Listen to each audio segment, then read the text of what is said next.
Joining me for our news panel tonight, Rachel Gordon, staff writer for the San Francisco Chronicle. Craig Miller, senior editor for KQED's Climate Watch Initiative.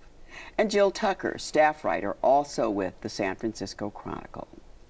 Jill, let's begin with you in a story that you wrote this week about safety in schools. Have we seen an increase in violent incidents of late?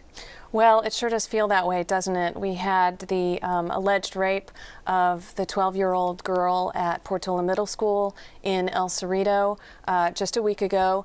And 2 months ago, we had the alleged gang rape at Richmond High School. And when you have incidents like this, it really does shine the spotlight on the safety in schools and makes people think about what's happening in the schools. And it does, there are violent incidents going on in every school. All the time. They're in every district. And as I said in my story, sexual assaults are not uncommon in schools. I don't think it's getting worse, but I think when we have a spotlight shining on it, it brings the attention again. Issues like Columbine, incidents like Columbine and the rape of a 12-year-old girl make people stop and go, wait a minute, what do we need to do? And we start focusing on all the things that we might want to do in the schools to make them safer. Schools are supposed to be safe, and when we feel like they're not, it is definitely a wake-up call, and I think that's what the Bay Area is getting this week and over the last 2 months with these two incidents. These are shocking and sad and horrible incidents to think about happening on school grounds. So what are the school officials doing? Are they doing community outreach with bringing in outsiders to say, we've got to crack down, like putting up metal detectors and putting up spotlights and security cameras? Are they going into the schools and talking to the students more quietly about the consequences of sexual assault, how to protect yourself from it? How's that being handled? Yes, and yes. As I said, after incidents like this, after Columbine, after these types of incidents, you see a lot of reactions from communities and school officials to really address this thing. So you're starting to see things like everything from, gee, should we have cameras? We need higher fences. We need more people.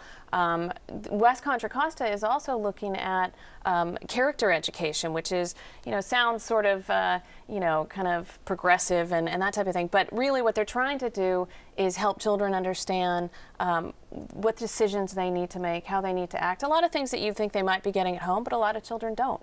And they need to bring that into the school so that the children are making good decisions, as well as increasing cameras.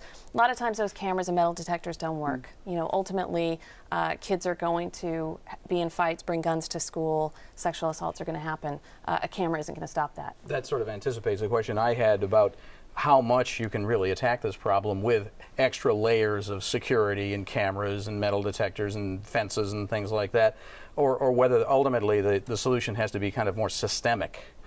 Yeah, I think it has to be more systemic, and I think there are concerns across schools right now. Budget cuts are really hurting schools in many, many ways.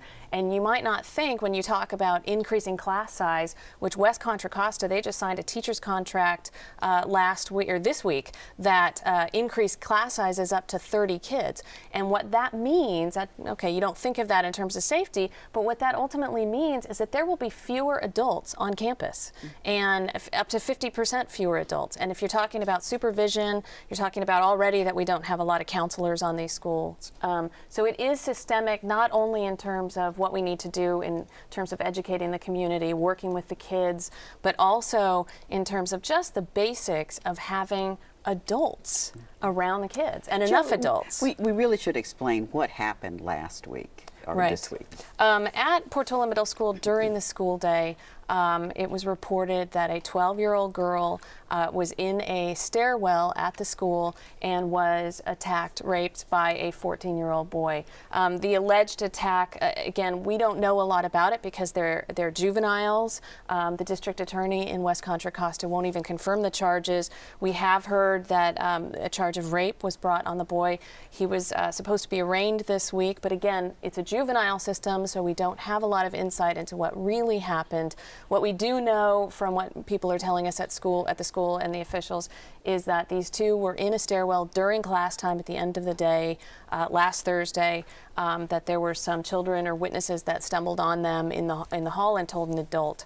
That was the good news coming out of it, that children went and found an adult to help them with this. That wasn't the case in the alleged gang rape at Richmond High School 2 months earlier. Jill, there must be hard choices for school administrators and policymakers to be making in terms of how do you deal, I mean, with the rape, you know how you deal with that, but even with bullying cases or headbutting on the playground or kicking, there seems to be a big debate over whether do you suspend the kids, do you expel them, you don't want them to be out of school necessarily, but you also don't want to tolerate this behavior. Is there any philosophy now that's kind of a common thread running through the school districts, or is it really just a case-by-case basis, you think? Well, in San Francisco, they just passed a policy where they are trying to completely reduce, if not eliminate, suspensions of children. They want these kids to be in school, and they want to work with the kids so that they are, again, making the right choices. The reality is, though, San Francisco did a survey, and 900 middle school and high school kids said they brought guns to school. So we have a huge issue that we have to tackle here.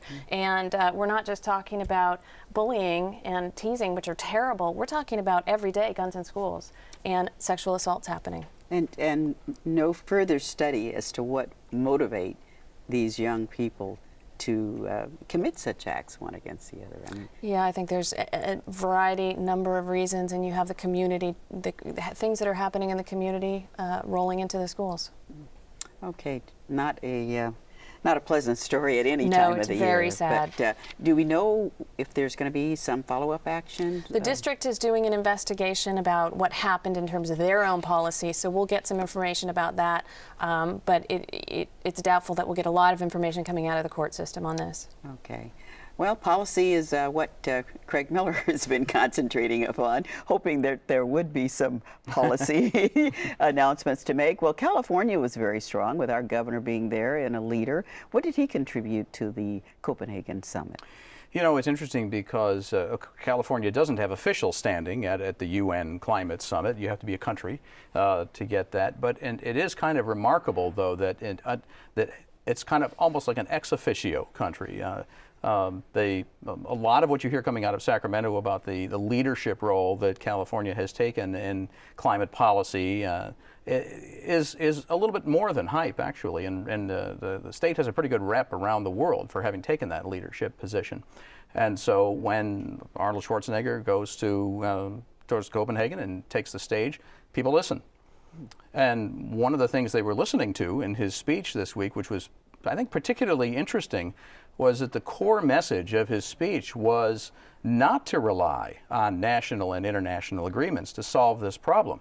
He's said for a long time that 80% is his number of the actual adaptation and mitigation things you have to do sort of on the ground to prepare for or try to stave off climate change have to happen anyway at the local and regional level. And so he took the stage and basically, exhorted his other sub-national leaders, the regions and cities and counties, to keep doing what they're doing, and actually not, when he said as much, don't wait around for these guys to do something because they might not do it. Now, California has, definitely California has taken the lead in terms of policies about reducing greenhouse emissions and environmental policies in general. But certainly California also has a very vested interest in the environmental movement, does it not? And that has to be part of the reason why California is at that global stage. It was also a terrific opportunity to do a commercial in front of a global audience for California's technology.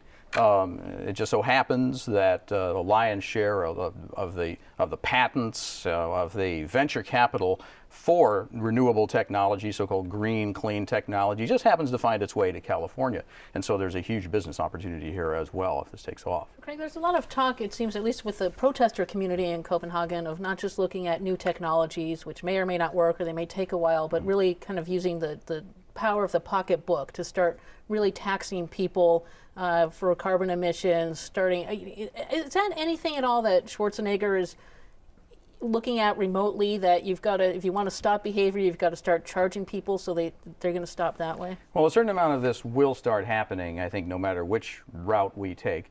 But on the state level, with AB 32, the Global Solutions Warming Act from 2006, on the regional level with the Western Climate Initiative, where several states and Canadian provinces have banded together to start a regional carbon trading market. On the national level and probably the international level, where we all seem to be headed is cap and trade. This idea that you can buy and sell permits, to emit carbon dioxide, but that over time the total cap goes down. And the voices starting to question that you're starting to hear the volume being turned up a little bit, not just on the business side, but on the environmentalist side too, because people are really starting to question whether this is going to get us there, and are starting to say, no, this is a system that can be too easily gamed, and what we really need is some form of a carbon tax that's more direct. Let's just come out and say it. We're taxing you. That's how we're putting a price on carbon. I mean, they're even looking at that from the consumer level, right? With like congestion-based pricing, charge automobiles if they're going to drive during rush hour into downtown areas, or raise the parking meter rates or whatever to try to discourage people at least to get out of their cars. Not as big a problem perhaps as industry, but still kind of tackle people that way. And in some ways, that's not so much putting a price on carbon as it is trying to, it's a social engineering, But it'll be interesting, because Schwarzenegger is so against any type of tax increase. It'll be interesting to see if this is an area where he's willing to finally say, well, okay, if this is going to change behavior, you can pay more. But his policies have been so much against not taxing. Popular thing to do politically is to say, let's find a market solution to this. And I do think, you're seeing now more people stepping up and saying the market may not be equipped to handle this. Do you think those with voices objecting and saying that there isn't really a problem, are they growing? You indicated they were beginning to be listened to, but seriously growing strong enough to slow this down? It didn't seem to be that much of a factor in Copenhagen. I will say that in this country, the polling shows that that group is having an effect. It may be the minority that does not accept the prevailing climate science right now, but it is a very vocal minority. And there have been incidents recently, involving exposed emails from universities and so forth, which haven't helped that.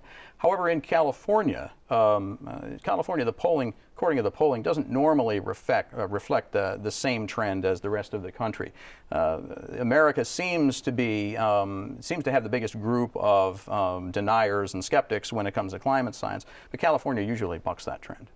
How much has the recession had to do with this change of attitude? In attitudes? I think it has had an effect. Obviously, it shows up in the polling every time there's an economic recession. All environmental concerns go right to the bottom, and we're in like 20th on the list of 20. When people rate what things are concerning them the most. But I think there are a lot of other factors that play into it too.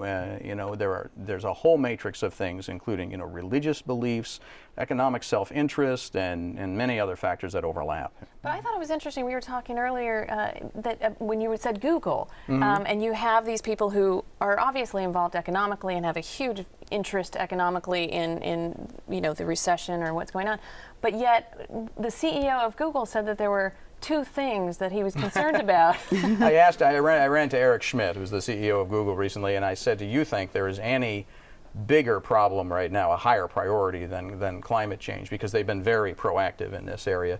And he said, well, let me put it to you this way.